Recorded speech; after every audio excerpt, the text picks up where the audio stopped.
ابھی انڈیا میں جو ہوا سلسلہ یہ شادی والا، یہ ہم نے 5 سال پہلے کہا تھا کہ اشرف الانبیاء کی جو شادی کی نسبت دی جا رہی ہے گلے پڑے گی، پڑ گئی گلے کی نہیں پڑی؟ اب کر رہے ہیں ڈینائی لوگ۔ اب کیوں کر رہے ہیں ڈینائی؟ کیوں کہ دشمنان رسول اللہ نے اس کو جھنجھنا بنا لیا۔ اب آپ دیکھیں لیکچر پہ لیکچر آ رہے ہیں کہ نہیں اتنی شادی نہیں تھی۔ جب ہم کہتے تھے کہ بابا جناب عائشہ کی جب شادی ہوئی ہے وہ طلاق شدہ خاتون تھی، کم سے کم 24-25 سال کی تھی منیمم۔ ہم یوں کہتے تھے کہ آپ حضرت خدیجہ کے مقابلے میں ان کو چھوٹا کر رہے ہیں، لیکن ان کو چھوٹا کر کے رسول اللہ کو چھوٹا کر رہے ہیں آپ۔ آج یہ سب کہہ رہے ہیں۔ اب اگر ہم نے یہ نہ کہا ہوتا تو کیا ہوتا؟ روز قیامت سوال ہوتا کہ تم لوگوں نے رسول کا دفاع کیوں نہیں کیا۔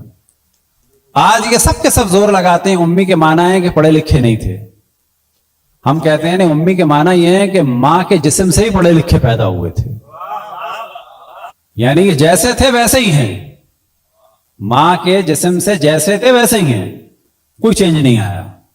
کہیں سے ادھر ادھر سے، شام سے، مصر سے، ادھر سے ادھر سے، اسکندریہ سے جا کے نہیں لیا نالج، کسی نے آ کے نہیں پڑھایا، حضرت ابو طالب نے بھی نہیں پڑھایا۔ علم اللہ سبحانہ و تعالیٰ کی جانب سے ہے۔ اب ہم یہ کہیں کہ جی ہم اگر علم رسول اللہ صلی اللہ علیہ وآلہ وسلم کی بات کریں گے تو ہمارے بہت سارے بھائی ناراض ہو جائیں گے، تو اب ان کو خوش کریں یا اشرف الانبیاء کو بچائیں؟ کیا کریں بالآخر؟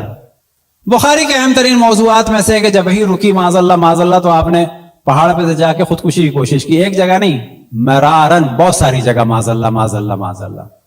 اب اگر کل کو فرانس والے یا دنیا والے کوئی ایشو بنا دیں کہ تمہارے نبی نے معاذ اللہ خودکشی کی کوشش کی، حوالہ دے دیں بخاری کا، ہاں، تو پھر ہم کہیں کہ نہیں اب ہمارے بھائی ناراض ہو رہے ہیں، بخاری کی توہین ہو رہی ہے، تو ہم کہیں نہیں وہ بالکل صحیح ہے، بخاری میں بالکل صحیح لکھا ہے۔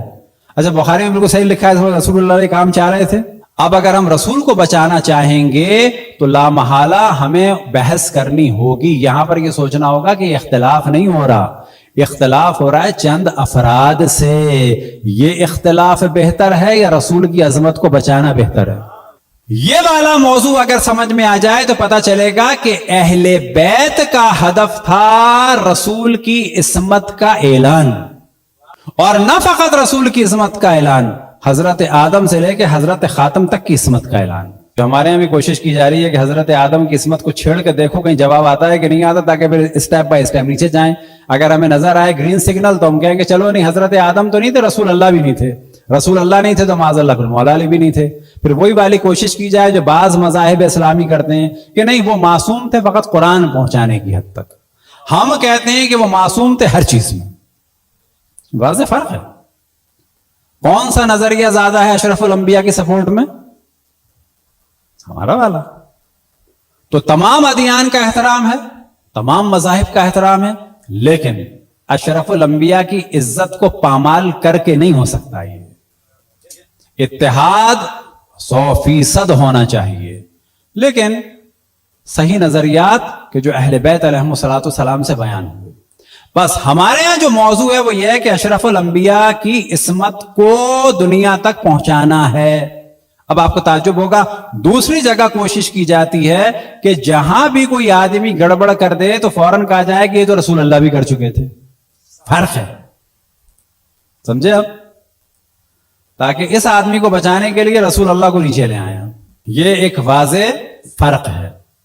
اب اگر یہ گفتگو کی جائے کسی بھی فرقے کے سامنے تو کہیں گے بابا ان کی بات زیادہ لاجیکل ہے شیعوں کی کہ رسول اللہ کو بچایا جائے، ڈیفینڈ کیا جائے، یا دوسروں کو بچانے کے لیے رسول اللہ کو خراب کر دیا جائے، کون سا بہتر ہے؟